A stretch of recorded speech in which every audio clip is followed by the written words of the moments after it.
Au XVIe siècle, les Européens ont débarqué dans les Caraïbes avec une vision claire: exploiter ces terres vierges.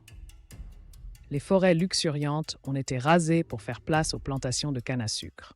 Cette monoculture intensive a non seulement détruit la biodiversité locale, mais aussi marqué le début d'une expérimentation environnementale à grande échelle. Les colons ont modifié radicalement le paysage, ignorant les conséquences à long terme. Au XVIIe et XVIIIe siècle, les esclaves africains sont devenus les sujets involontaires d'expériences inhumaines. Les médecins coloniaux testaient des traitements sur eux sans consentement, étudiant leur endurance à la douleur et à la faim.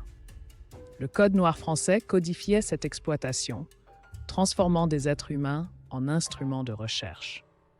Ces pratiques ont jeté les bases d'un racisme scientifique qui persistera pendant des siècles. À la fin du XVIIIe siècle, les conséquences écologiques des pratiques coloniales sont devenues impossibles à ignorer. Les sols, épuisés par des décennies de monoculture, ne produisaient plus. Les cyclones, aggravés par la déforestation, ravageaient les îles.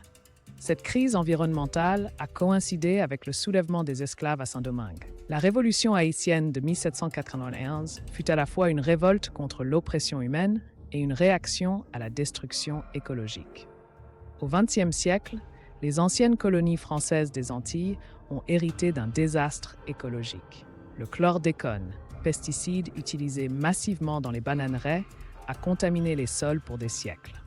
Les taux de cancer explosent, particulièrement dans les communautés descendants d'esclaves. Les archives révèlent que les dangers étaient connus, mais ignorés pour des raisons économiques.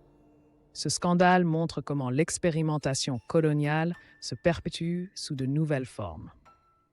Aujourd'hui, les descendants d'esclaves et de colons tentent de réconcilier ce passé douloureux. Des mouvements citoyens restaurent les écosystèmes détruits en utilisant des méthodes agricoles traditionnelles. Les musées locaux documentent enfin ces histoires longtemps censurées. Mais peut-on vraiment réparer des siècles d'expérimentation humaine et environnementale? La réponse se trouve peut-être dans cette prise de conscience collective, qui représente le premier pas vers la guérison.